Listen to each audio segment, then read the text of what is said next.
আসসালামু আলাইকুম। আজ আমরা তৈরি করে দেখাবো আমলকির চাটনি। আমলকির চাটনি তৈরি করতে আমি এখানে মিডিয়াম সাইজে 7টা আমলকি নিয়েছি। আমলকিগুলোকে আমরা বিচি ছাড়িয়ে নেব।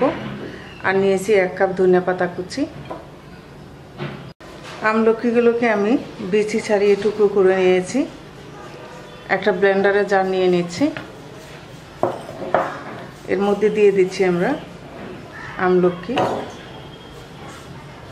ধনিয়াপাতা কুচি,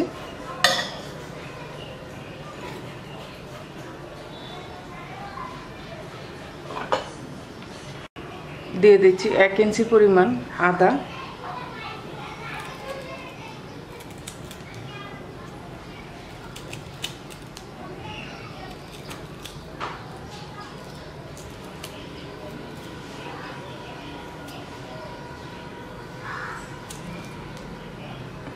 দিয়ে দিচ্ছি 3 কোয়া রসুন,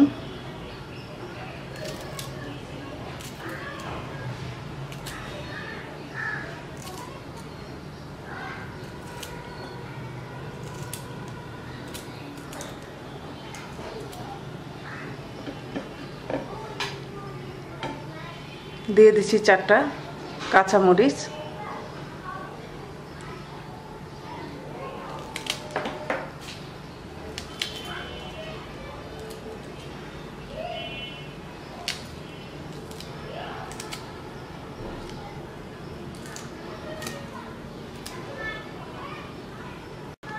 দিয়ে দিচ্ছি 1/2 চা চামচ লবণ, 1/2 চা চামচ বিট লবণ, 1 চা চামচ চিনি, দিয়ে দিচ্ছি 1/2 চামচ ভাজা জিরার গুঁড়া। এবার 1/4 কাপ পানি দিয়ে ব্লেন্ড করে নেব।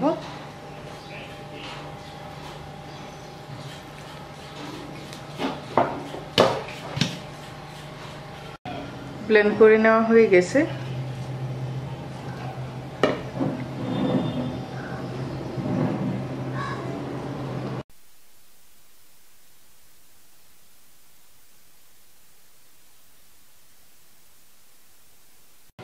তৈরি হয়ে গেছে আমাদের আমলকি চাটনি। আশা করি রেসিপিটি আপনাদের ভালো লাগবে। আজকে এ পর্যন্তই। সবাই ভালো থাকবেন। আল্লাহ হাফেজ।